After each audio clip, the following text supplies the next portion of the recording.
안녕하십니까, 정지훈입니다. 이게 유튜브로 찍는 게 카메라가 좀 나와서 찍는 게 좀 간만에 찍는 것 같은데요. 디스플레이 쪽에 대한 부분들 과거에도 얼마 전에도 좀 유튜브를 통해서 말씀을 드렸었어요.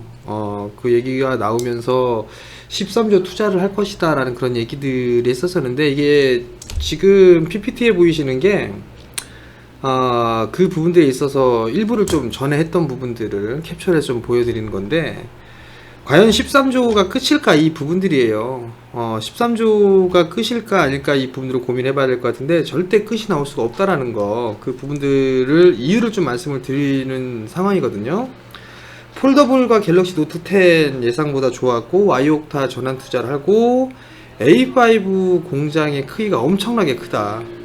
그렇기 때문에 선행 투자를 진행을 해야 된다라는 부분들을 좀 봐야 되는데, 여기에서 폴더블의 출하량의 전망이라던가 이런 부분들이 상당히 좀 컸어요. 그죠?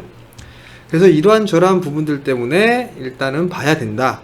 디스플레이 전공정 밸류 체인이 어느 기업들이 있고, 중국과 삼성의 복합적으로 하는 그런 장비사들이 좋다라는 부분을 좀 말씀을 드렸을 거예요. 그 다음에 후공정도 마찬가지로 이렇게 좀 말씀을 드렸고요. 자, 그러면 여기서 좀 더 중요한 부분들을 좀 보자고요. 과연 삼성의 13조 투자가 끝일까? 10일날 삼성 디스플레이가 QD OLED에 대한 투자를 공개를 합니다. 삼성 관련 디스플레이 섹터도 오늘 상당히 강했어요.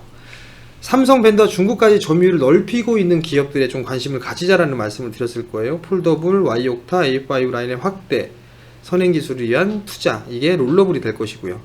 그럼 과연 13조가 끝일까? 저는 절대 그렇지 않다라고 좀 말씀을 드렸을 겁니다. 다시 한 번의 빅사이클이 시작된다라는 점, 그 부분들을 기억을 하셔야 되고, 투자와 트레이딩을 구분을 해야 된다, 이렇게 좀 말씀을 드렸을 거예요. 만약에 이 부분들을 못 들으셨다라면 지난 과거에 있었던 그 부분들 한번 다시 보기로 좀 보시기 바랍니다. 자, 그러면 오늘 삼성전자가 3분기 실적이 상당히 좀 좋았어요. 그 길 경영이 옳았다. 어차피 뭐 3분기 실적 발표가 좀 꽤나 괜찮았었어요. 꽤나 괜찮은 그런 부분들이 좀 나왔었는데, 어찌됐든 간에 어닝 서프라이즈가 나왔어요. 삼성이 이렇게 실적이 돌아서는 그런 모습들이 나오게 된다라면 당연히 투자는 늘어날 수밖에 없습니다. 비메모리 쪽에 130조 투자한다고 얘기를 했고요. 디스플레이 쪽, 반도체 쪽 투자는 지속한다고 막 얘기를 했었죠.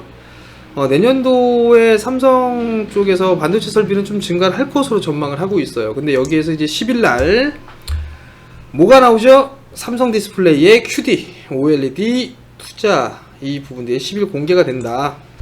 삼성 디스플레이가 퀀텀단 유기 발광 다이오드 투자를 오늘 10일날 발표를 한다고 했습니다. 업계에 따르면 10일 충남 아산 탕정 공장에서 진행을 할 건데요. 이재용 부회장과 이동훈 삼성전자 대표, 삼성 디스플레이 대표, 그다음에 디스플레이 주요 임원들과 함께 참석을 하죠. 정부 관계자들도 참석을 하고요. 신기술에 대한 투자를 발표를 할 겁니다. 여기에서 보게 되면 LCD에서 OLED로 좀 넘어가는 그런 부분들인데, 이달 내 13조 원대 투자를 할 것이다 라는 관측이 있었어요. 그래서 제가 말씀을 드렸죠. 과연 이걸로 끝일까? 절대 그렇지 않다라고 말씀을 드렸을 거예요, 여러분들한테. 그래서 무조건 관심 있게 봐야 된다라고 좀 말씀을 드렸었고요. 왜냐? 투자에 대한 부분들이 13조는 상당히 어설퍼요. 아마 시작을 했을 때에는 아마 아산의 LCD 공장으로 해서 30K로 시작을 하게 될 겁니다. 30K로 설비 투자를 시작을 할 거예요. 시작을 할 건데, 이게 이제 시작이라는 거. A5 라인에 있어서 A5 라인이 어마어마하게 큽니다. A3와 A4 라인을 합친 것보다 크다고 했어요. 크다. 그럼 16년도, 17년도 때 빅사이클을 했을 때 13조 때 했거든요. 근데 요번 19년도에 투자를 하는 게 최대 금액이다라고 얘기를 했단 말이에요. 과연 그럴까요? 택도 없죠. LCD 30K로 시작하지만 60K로 넘어갈 것이고, 그 다음에 폴더블, 플렉서블 라인 때 공정 변화를 해야 될 거고, 그리고 롤러블 쪽도 준비를 해야 됩니다. 자, 그럼 여기서 이게 나왔죠?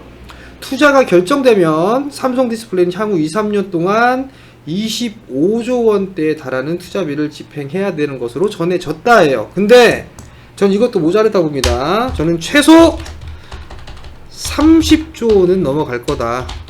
30조는 넘어갈 것이다. 이렇게 보고 있습니다. 그러면 여러분들 디스플레이 쪽 섹터 사야 될까요? 말아야 될까요? 이건 여러분들의 선택에 달려 있겠죠. 저는 누차 반복적으로 말씀을 드렸을 겁니다. 마감 시황을 올리든 장전 시황을 올리든 빠지면 사라라는 말씀을 여전히 드렸고, 서울경제 출연을 하면서까지도 계속적으로 말씀을 드렸던 섹터가 바로 IT 쪽 섹터입니다. 그럼 종목군들 한번 볼까요? ICD 급등 나왔죠?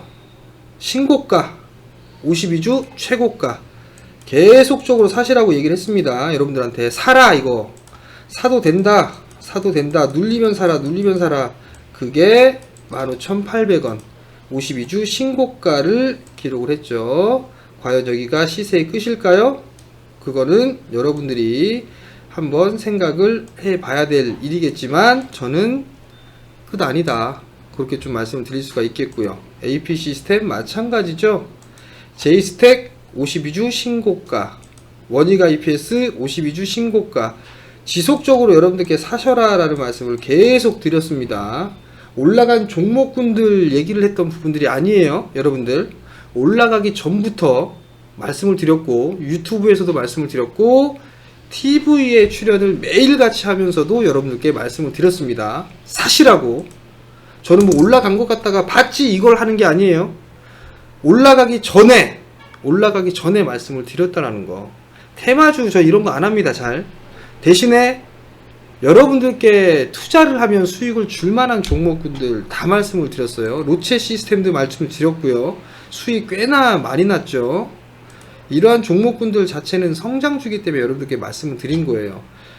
SFA, 영우 DSP, 동진, 소재 쪽에 동진 세미캠, 그죠? STI, 이런 종목군들 여러분들께 다 말씀을 드렸습니다. 사셔도 된다라는 거. 덕산 데코피아, 뭐 이런 종목군들 있죠. ENF 테크놀로지, 여러분들께 다 말씀을 드렸던 부분들이고, 오늘 또 얘기했던 게 BH, 소재 쪽에 휴대폰 부품주들이죠. 솔브레인 마찬가지로 말씀을 드렸던 기업들이고요. 신고가죠. 결국은 이러한 부분들이 올라가기 전에 여러분들께 좀 말씀을 드린다라는 거. 이게 끝인지 아닌지 판단은 여러분들이 하시겠지만, 저는 끝이 아니다. 그 부분들을 여러분들께 말씀을 좀 드려보도록 하겠고요. 혼자서 하시기 힘드시겠다라고 생각이 든다. 그러면 제가 있는 곳으로 여러분들이 오시면 돼요. 여러분들이 오시면 되는데, 그곳이 어디냐? 바로 여기입니다. 오픈 채팅방. 유튜브 메인 페이지에 가보시면은요, 우측 상단에 무료 오픈 채팅이라고 있어요. 요걸 클릭하고 들어오시게 되면 지금 제가 무료로 운영하는 오픈 채팅방이 있어요. 카카오톡 채팅방이. 그쪽으로 들어오시게 되면 시황이나 이런 부분들, 뉴스라든가 전략들, 이런 부분들을 여러분들께 올려드리니까 주식 투자를 하시는데 도움이 되실 거예요. 그러니까 그 점 좀 참고를 하시고 많이들 참여해 주시고요. 내일 휴장이니까 잘 쉬시고, 목요일날 이들 종목군들 여전히 관심 있게 봐야 된다는 거 꼭 기억을 하시고, 투자하실 분들은 여전히 관심 가지고 보셨으면 좋겠습니다. 성공 투자하시고요. 저는 이제 마치도록 하겠습니다.